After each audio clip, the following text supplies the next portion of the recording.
El sistema de tribunales penales de New Hampshire.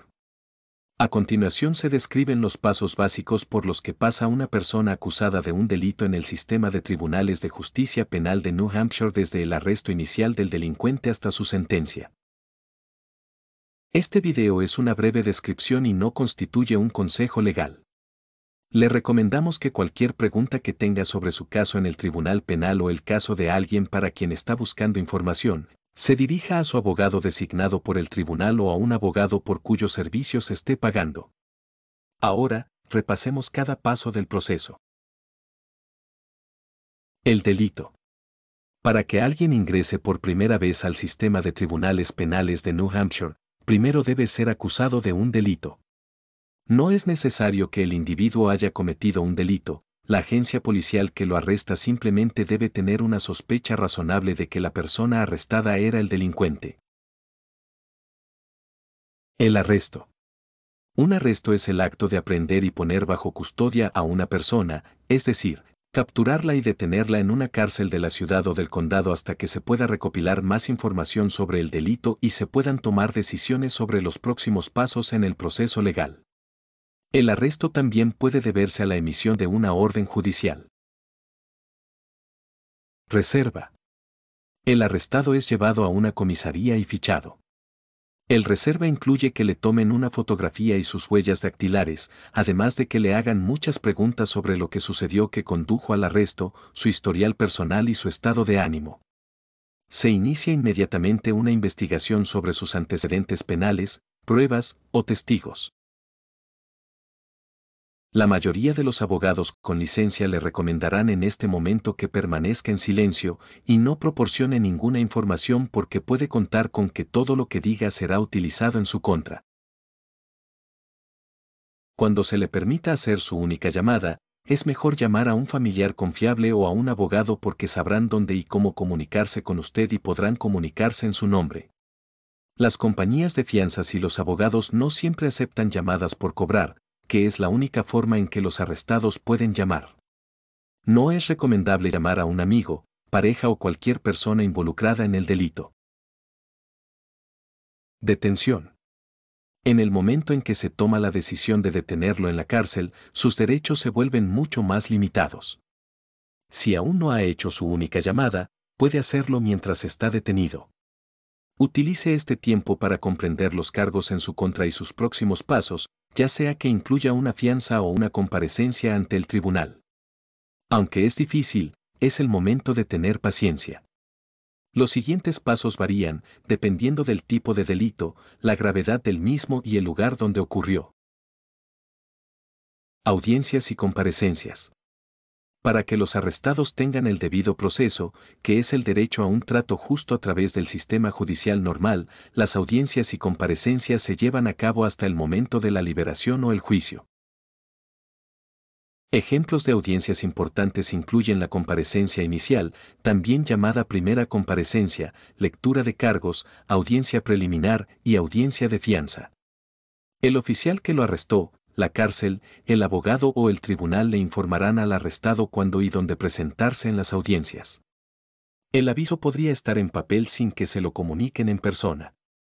Corresponde al tribunal decidir si las audiencias se llevan a cabo personalmente en una sala, por teléfono o por videoconferencia. Comparecencia inicial. También llamada primera comparecencia, es la primera vez que el arrestado comparecerá ante un juez. La comparecencia inicial ocurre dentro de 24 a 48 horas con excepciones si el arrestado está en la cárcel y posiblemente más si el arrestado está fuera de la cárcel bajo fianza. En la comparecencia inicial, el juez revisa la información del informe policial como el nombre, la dirección y el presunto delito cometido del detenido. A continuación, el juez informa al detenido de las acusaciones en su contra.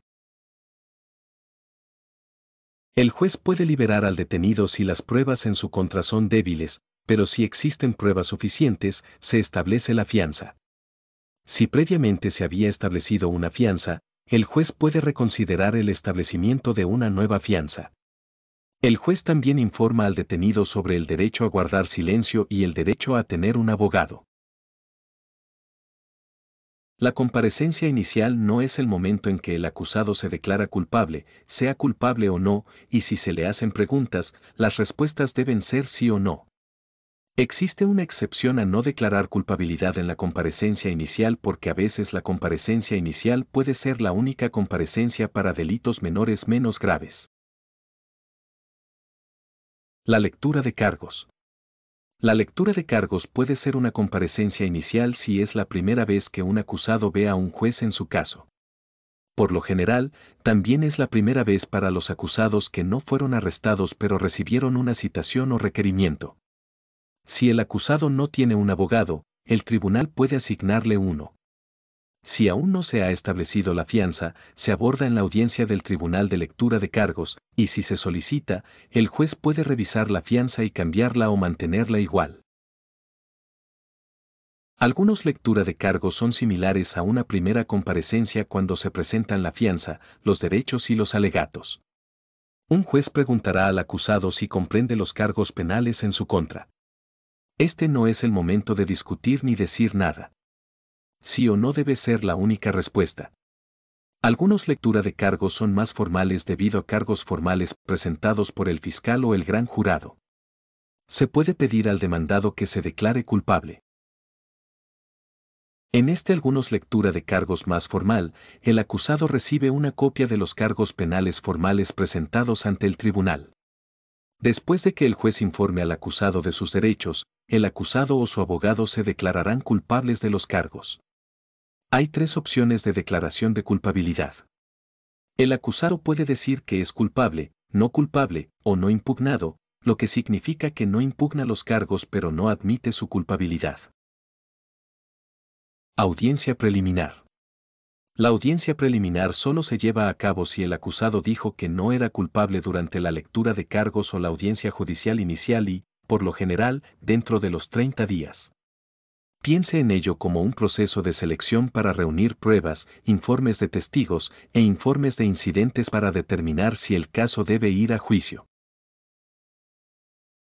En algunos casos, el juez puede decidir que el acusado no es culpable y desestimar los cargos, lo que significa que se le devolverá el dinero de la fianza excepto los gastos judiciales y el acusado puede volver a casa. El acusado puede rechazar la audiencia preliminar e ir a la cárcel y esperar el juicio.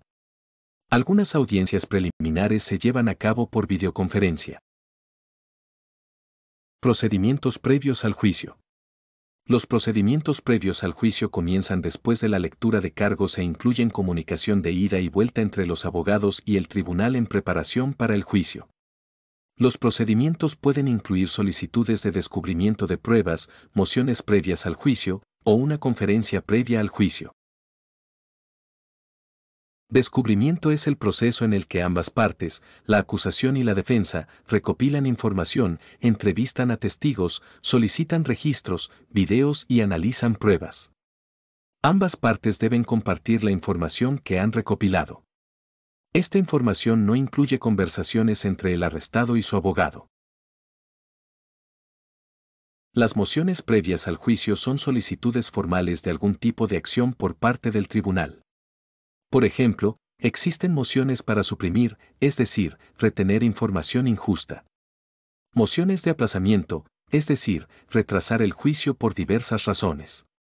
Moción para desestimar, es decir, retirar un cargo.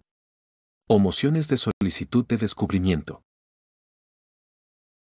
Una conferencia previa al juicio es una reunión entre los abogados de ambas partes y el juez asignado al caso. Los temas discutidos en las conferencias incluyen el material de descubrimiento disponible, qué pruebas o testigos pueden testificar en el juicio, fechas del juicio o circunstancias inusuales que podrían necesitar ser abordadas. Las conferencias previas al juicio se llevan a cabo en persona o mediante videoconferencia. La mayoría de los procedimientos previos al juicio no requieren la comparecencia del acusado. Este es el momento en que las partes discuten un acuerdo llamado acuerdo de culpabilidad. Acuerdo con la Fiscalía. La mayoría de los casos no van a juicio porque ambas partes llegan a un acuerdo de declaración de culpabilidad, en el que ambas partes intentan llegar a un castigo razonable basado en lo que se aprendió en los procedimientos previos al juicio.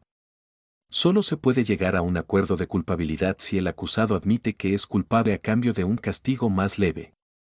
La razón por la que deben admitir su culpabilidad es porque no sería justo castigar a alguien que afirma que no es culpable. Si no se llega a un acuerdo de culpabilidad, el caso se lleva a juicio. Juicio. El juicio es donde ambas partes en un tribunal comparten su información frente a un juez o un jurado. Hay un orden establecido y reglas sobre cómo se presenta la información y el juez se asegura de que se sigan las reglas. En un juicio penal, el fiscal presenta pruebas y testimonios de testigos para intentar demostrar más allá de toda duda razonable que el acusado cometió el delito. El abogado del acusado presenta pruebas y testigos para demostrar que el acusado no cometió el delito. Después de escuchar todas las pruebas, el juez o el jurado decide el veredicto si la persona es culpable o inocente. Si se selecciona un jurado, se denomina juicio conjurado. Si un tribunal tiene solo un juez que escucha a ambas partes, se llama juicio de bancas. Si el acusado es declarado inocente, es absuelto porque no había pruebas suficientes en su contra y pronto sale de la cárcel o bajo fianza. Si se les declara culpables, el siguiente paso es la sentencia. Sentencia. La sentencia es el castigo que el juez decide que debe recibir la persona. Los jueces utilizan pautas de sentencia escritas por New Hampshire para sugerir un castigo justo por el delito.